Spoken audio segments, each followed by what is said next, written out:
ಮಂಗಳೂರಿನ ಉರ್ವದಲ್ಲಿ ನೂತನ ಪ್ರಧಾನಮಂತ್ರಿ ಭಾರತೀಯ ಜನೌಷಧ ಕೇಂದ್ರದ ಉದ್ಘಾಟನಾ ಕಾರ್ಯಕ್ರಮ ನಡೆಯಿತು. ನೂತನ ಕೇಂದ್ರವನ್ನು ಬಿಜೆಪಿ ರಾಜ್ಯಾಧ್ಯಕ್ಷ ನಳಿನ್ ಕುಮಾರ್ ಕಟೀಲ್ ಅವರು ಉದ್ಘಾಟಿಸಿದರು.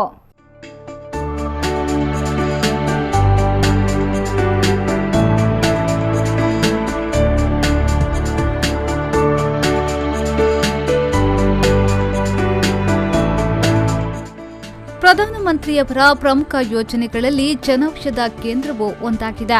ಬಡವರಿಗೆ ಕಡಿಮೆ ಬೆಲೆಯಲ್ಲಿ ಔಷಧಗಳು ಸಿಗಬೇಕು ಎಂಬ ದೃಷ್ಟಿಯಿಂದ ಈ ಯೋಜನೆಯನ್ನ ದೇಶದಾದ್ಯಂತ ಜಾರಿಗೆ ತರಲಾಗಿದೆ.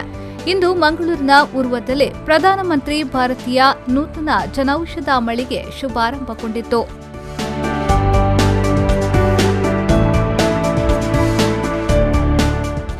ರಂಜನ್ ಅವರ ಮಾಲಕತ್ವದಲ್ಲಿ ಈ ಜನೌಷಧ ಕೇಂದ್ರ ಕಾರ್ಯಾರಂಭಗೊಂಡಿದೆ. ನೂತನ ಕೇಂದ್ರವನ್ನು ಸಂಸದ ಬಿಜೆಪಿ ರಾಜ್ಯಾಧ್ಯಕ್ಷ ನಳಿನ್ ಕುಮಾರ್ ಕಟೀಲ್ ಅವರು ದೀಪ ಬೆಳಗಿಸಿ ಉದ್ಘಾಟಿಸಿದರು.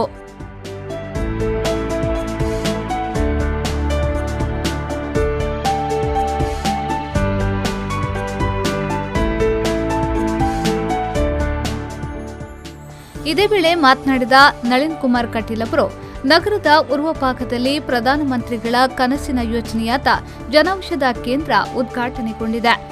ಈ ದೇಶದಲ್ಲಿ ಬಡವರು ಸಂಪಾದಿಸಿದ ಹಣ ಆರೋಗ್ಯಕ್ಕೆ ತಗುಲುತ್ತದೆ. ಹಾಗಾಗಿ ಬಡವರ ಆರೋಗ್ಯದ ಬಗ್ಗೆ ಕಾಳಜಿ ವಹಿಸಬೇಕು ಎಂಬ ನಿಟ್ಟಿನಲ್ಲಿ ನಮ್ಮ ಸರ್ಕಾರದ 3 ಯೋಜನೆಗಳಲ್ಲಿ ಜನೌಷಧ ಕೇಂದ್ರವು ಒಂದಾಗಿದೆ. ಬಡವರು ದುಬಾರಿ ವೆಚ್ಚ ಕೊಟ್ಟು ಔಷಧ ಖರೀದಿ ಮಾಡಲು ಹರಸಾಹಸ ಪಡುವಂತಹ ಕಾಲಘಟ್ಟದಲ್ಲಿ ಜನೌಷಧ ಕೇಂದ್ರವನ್ನು ಸ್ಥಾಪಿಸಿ ಕಡಿಮೆ ಬೆಲೆಗೆ ಔಷಧವು ಜನರ ಕೈಗೆ ತಲುಪಬೇಕು ಎಂಬ ದೃಷ್ಟಿಕೋನದಿಂದ ಯೋಜನೆಯನ್ನ ಜಾರಿಗೆ ತರಲಾಗಿದೆ. ಇಂದು ಉರ್ವದಲ್ಲಿ ನೂತನ ಔಷಧ ಮಳಿಗೆ ಉದ್ಘಾಟನೆಗೊಂಡಿದೆ. ಎಲ್ಲರೂ ಇದರ ಸದುಪಯೋಗವನ್ನ ಪಡಿಸಿಕೊಳ್ಳಿ ಎಂದು ಹೇಳಿದರು. ರಂಜನ್ ಅವರು ಬಹಳ ಚೆನ್ನಾಗಿರ್ತಕ್ಕಂಥ ಕೆಲಸ ಮಾಡಿದ್ದಾರೆ. ಈ ಭಾಗದ ಜನರಿಗೆ ಬಡವರಿಗೆ ಉಪಕಾರ ಆಗಬೇಕು. ಇದರಲ್ಲಿ ವ್ಯಾಪಾರ ಲಾಭದ ದೃಷ್ಟಿ ಇಲ್ಲ.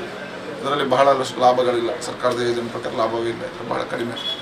ಆದರೆ ಜನರಿಗೆ ನನ್ನೂರನೇ ಜನರಿಗೆ ಉಪಕಾರ ಆಗಬೇಕು, ಉಪಯುಕ್ತ ಆಗಬೇಕು, ಜನರಿಗೆ ಸಹಕಾರಗೊಳಿಸಬೇಕು. ಸರ್ಕಾರ ಮಾಡಿರ್ತಕ್ಕಂಥ ಯೋಜನೆ ಜನಸಾಮಾನ್ಯರ ಬಳಿಗೆ ತಲುಪಬೇಕು ಅಂತ ಹೇಳಿದ್ರೆ ಉದ್ಯಮಿಯಾಗಿರ್ತಕ್ಕಂಥ ರಂಜನ್ ಅವರು ಮಾಡಿದ್ದಾರೆ. ಅವರಿಗೆ ಅಭಿನಂದನೆಗಳನ್ನು ಸಲ್ಲಿಸ್ತೇನೆ. ಯಾವಾಗಲೂ ಔಷಧಾಲಯ ಆಸ್ಪತ್ರೆಗಳಿಗೆ ಜನ ಜಾಸ್ತಿ ಬನ್ನಿ ಅಂತ ಹೇಳಬಾರ್ದು. ಆದರೆ ಯಾರೆಲ್ಲ ರೋಗಿಗಳಿದ್ದಾರೆ ಅವರೆಲ್ಲರಿಗೂ ಇದರಿಂದ ಸಹಕಾರಿ ಆಗಲಿ, ಸವಲತ್ತುಗಳು ಸಿಗಲಿ ಆ ಕಲ್ಪನೆಯಿಂದ ಮಾಡಿದ್ದಾರೆ. ಅವರು ಮಾಡಿದ್ದಾರೆ. ಎರಡನೇ ನನಗೆ ಭಾಳ ಹತ್ತಿರ. ಯಾಕೆ ನನ್ನ ವಾರ್ಡ್ ಇದು, ನನ್ನ ವಾರ್ಡೆಲ್ಲ ಇದು ತರೋದ್ರಿಂದ ನನಗೂ ಲಾಭ ಆಗಿದೆ ಅಂತ ಹೇಳ್ತಾ ಇದರಿಂದ ಎಲ್ಲ ಬಡವರಿಗೆ ಉಪಯುಕ್ತ ಆಗಬೇಕು. ಪ್ರಧಾನಮಂತ್ರಿಗಳ ಆಶೆ ಏನಿದೆ, ಕನಸೇನಿದೆ, ಬಡವರ ಮನೆಗಳಿಗೆ ಆರೋಗ್ಯವನ್ನು ಕೊಡ್ತಕ್ಕಂಥದ್ರಲ್ಲಿ ಇದು ಬಹುದೊಡ್ಡದಾಗಿರ್ತಕ್ಕಂಥ ಪಾತ್ರವನ್ನು ವಹಿಸಲಿ ಅಂತ ಹೇಳ್ತಾ ರಂಜನ್ ಇದಕ್ಕೆ ನಾನು ಶುಭ. ಇದೇ ವೇಳೆ ಕಾರ್ಯಕ್ರಮಕ್ಕೆ ಬಂದ ಅತಿಥಿಗಳಿಗೆ ನೆನಪಿನ ಕಾಣಿಕೆಯನ್ನ ನೀಡಲಾಯಿತು.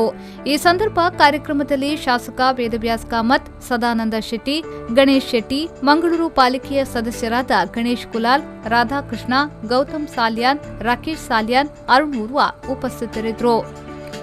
ಶರತ್ ಸಾಲ್ಯಾನ್, ವಿ4 ನ್ಯೂಸ್ 24/7 ಮಂಗಳೂರು.